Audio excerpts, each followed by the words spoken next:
This is Joe from Fun on the Homestead. We just picked up this King pellet stove. It's a KP 130.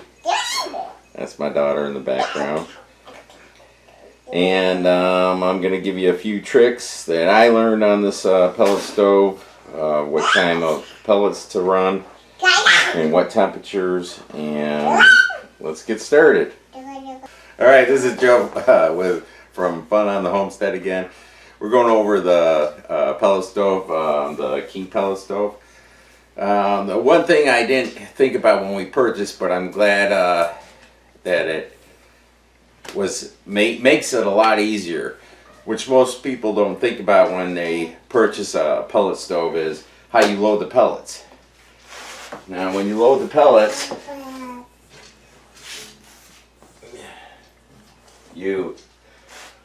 you load it from the top here, okay?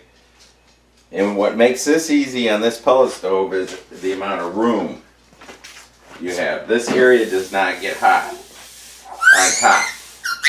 It only gets hot in the front and on the sides right up to the middle.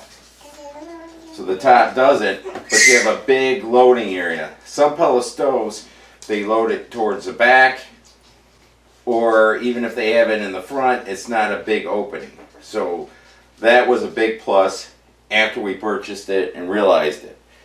So now the one thing I did find is that, see, I'm all new to pellet stoves.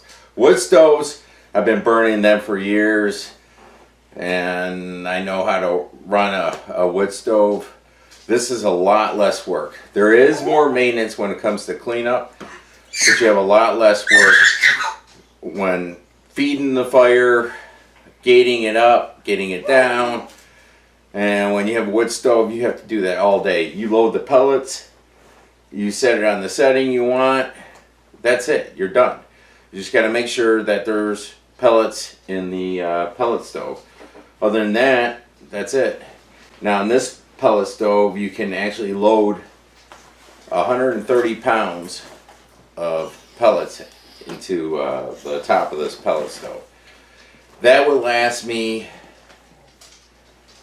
2.5 days. We're in an 1,100 square foot home. This heats the entire home. It actually gets really hot. We've learned that you gotta, when it's in the high 20s to low 30s, you want to use a soft wood, and the temperatures are not nearly as harsh as when you put hardwood in. When you put hardwood in, it cooks us out of here. There's also a setting that you set on the side of the wood stove, so you can actually have the wood stove. It's set from the factory at 4.5 pounds per hour, and that's just too much. So I actually have it set, it's in the 30s right now, and I actually have it set, hardwood, I actually have it set at 1.75 pounds per hour. You know, a lot of this stuff I had to do research. It's very hard to find out about a lot of this information, so I figure I'd do a video. So it's real simple. I loaded a bag of pellets into the top, like I showed you guys. You just dump these pellets in there. That's all they look like.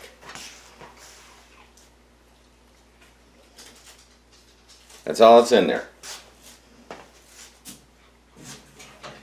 So there's a bag of pellets in there right now, just 40 pounds. It'll last us 24 hours or longer. The factory setting you'll get out of, whether it's softwood or hardwood, 18 hours is the average. The only difference between the softwood and the hardwood is the softwood puts out less BTUs, the hardwood puts out a lot more BTUs. So when it gets down in the low 20s and the teens, that's when the hardwood's going to pay off. Okay, so now we're gonna start the wood stove, or the pellet stove. It's real simple. There's a on/off button. There's also an auger delay, which we want to use this, and then the mode, which really isn't used for anything. Now when you hit on,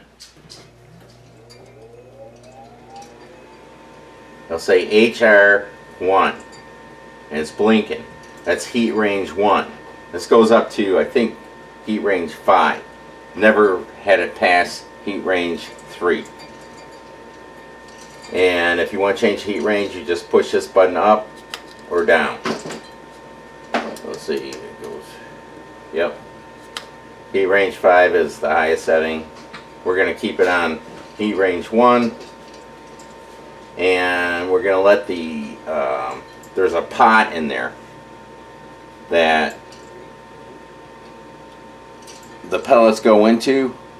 I didn't know this initially. Initially I would just hit on, and if it didn't light after so much, it would overfill.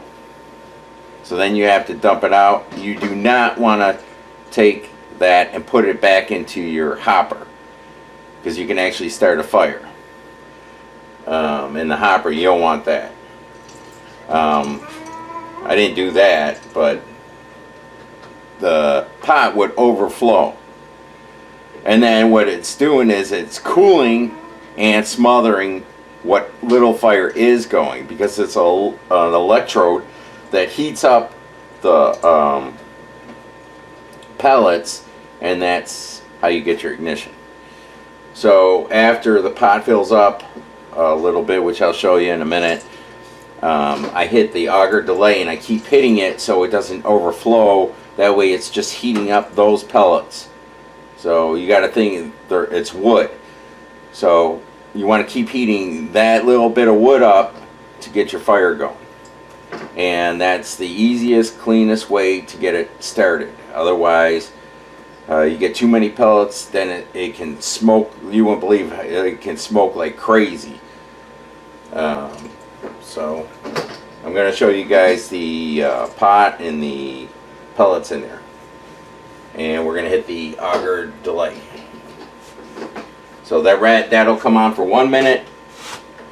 And I just keep hitting it until after I have so many pellets in there. Okay, so drop some more pellets. But if you don't keep hitting that auger delay, it's just going to overflow. So I'm going to hit the auger delay again, because there's enough pellets in there to heat up and get the fire going. If you don't do that, it's going to fill the entire pot up. Then it's going to smoke real bad before it ignites, or it's not even going to ignite. So that's why you got to keep hitting the auger delay. Once you get so many pellets, I'd say probably about a quarter full until after you get ignition. Okay, there we go. Starting to get a little bit of hot. There you go. Starting to go. That heating element just keeps heating those pellets up. And then the fan inside. See? Now we got ignition. And that's it. You just leave it be. At this point, you don't hit the auger delay anymore.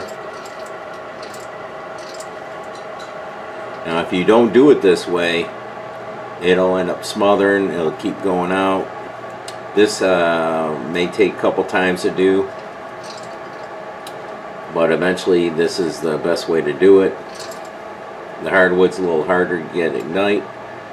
Once it does, all you do is clean the glass about every 12 hours. And what I use is just paper towel.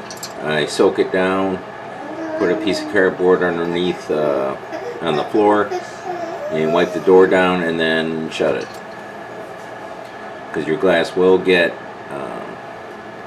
soot and like sawdust on it, where you won't be able to see the flame.